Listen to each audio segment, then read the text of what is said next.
Morning, Rose Ferguson. It's so nice you're coming on with me for She Can. Tell us a little about yourself and what you do. Hi, it's lovely to be here. Thank you for having me. What do I do? Well, I am a functional medicine practitioner and a nutritional therapist. And I've been doing that for over a decade now. I'm also in my final dissertation stage of my master's in advanced nutrition, which is proving challenging.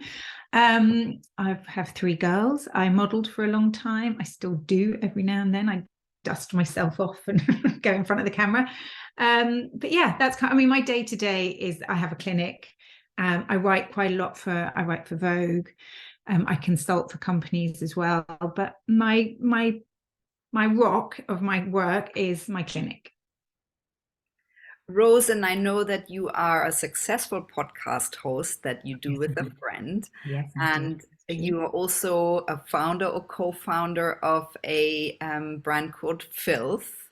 Yes. So tell us a little bit how you got to where you are today. What are the pivotal moments in your journey that are interesting for people to hear? Um, well, I think it's interesting because I was a model as a younger woman. I think that, for me in my mind, that had a time limit on it. So I had a kind of an interesting journey because in my early 30s, I had three small children.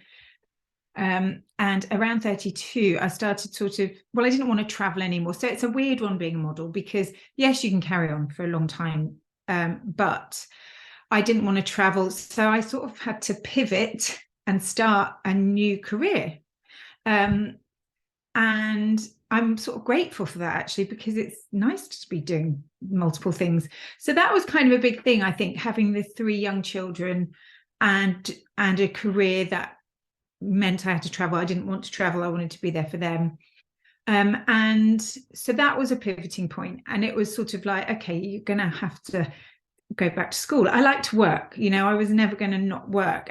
But I needed something that I could do that I was passionate about. And also it was nice to have something that I was in control of, because as a model, you're not as in control. You get booked by, but that's outside of your control.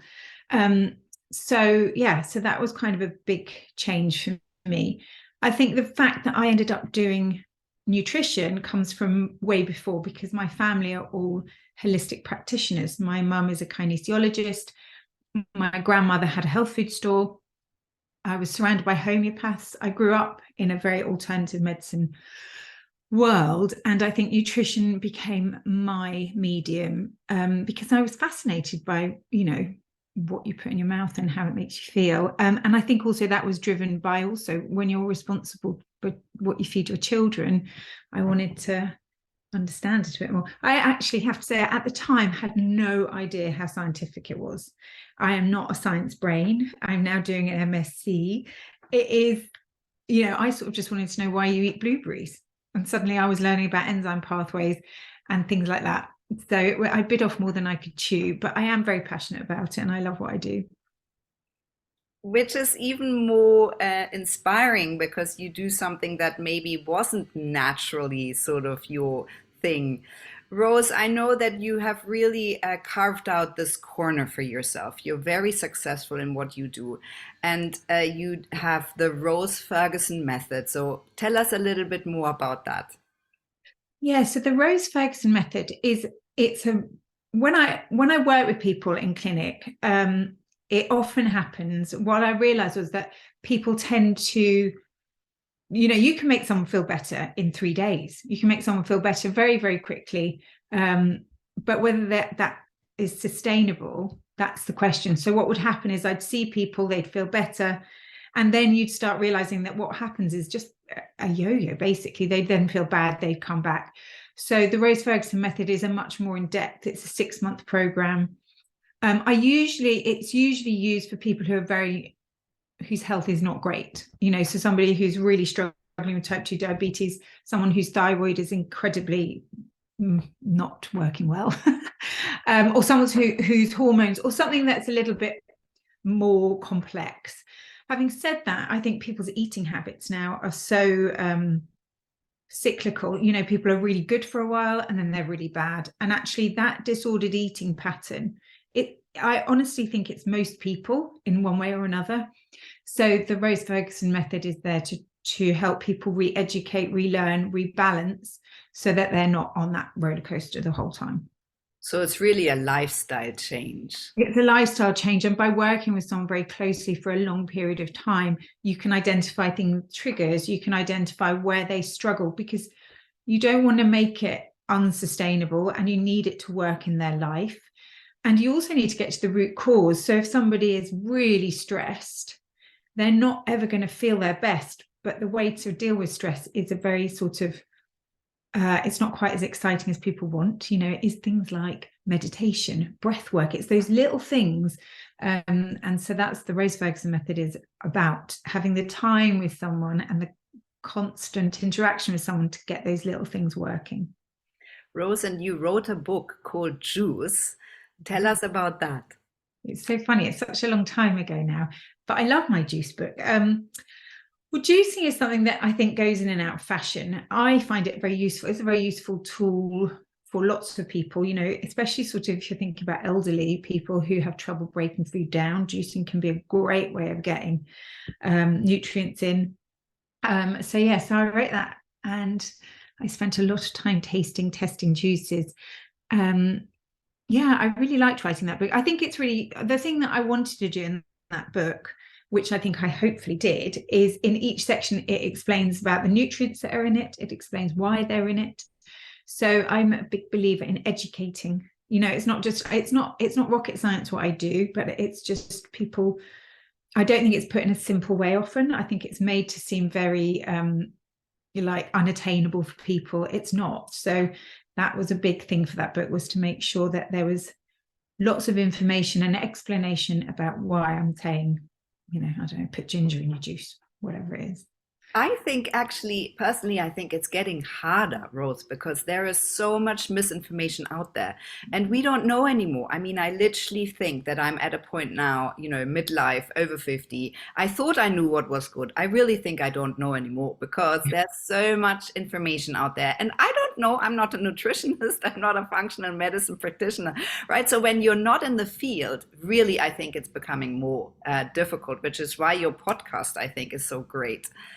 Rose, what would you say is what are your motivators? What drives you in your daily life every day?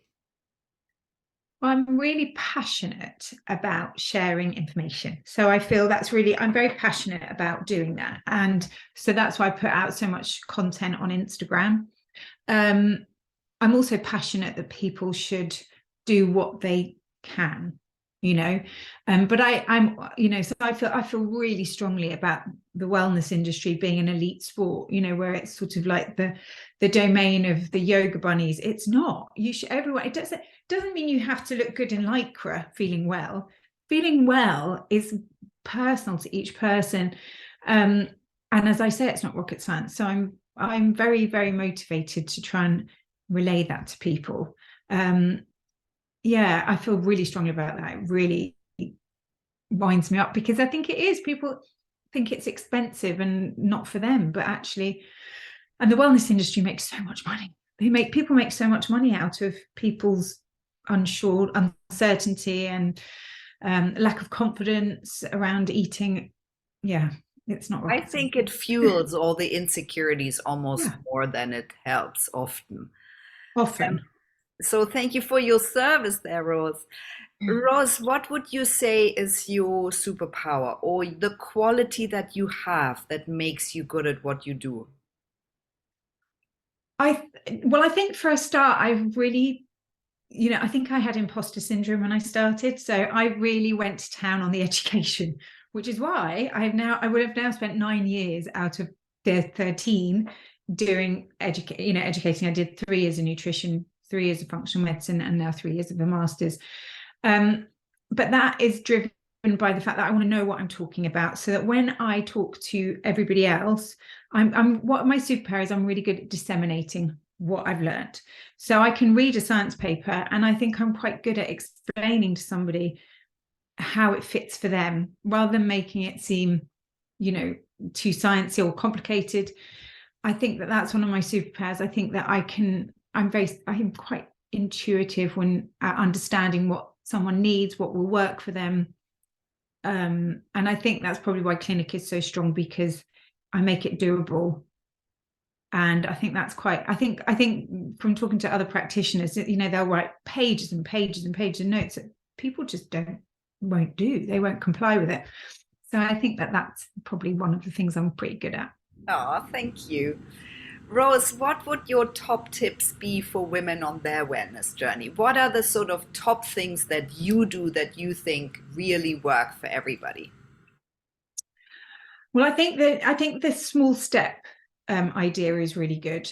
So when we're talking about this cycle of like really, really good, and then going, oh, sod it, I think actually if you can maintain, if you have a very sweet tooth, having a bit of something sweet every day, but consciously going, actually, I am going to do that, will stop you going on that binge purge cycle. No matter how gentle that binge purge is, it will just mean that you're not constantly feeling guilty, then restricting, then overeating, then.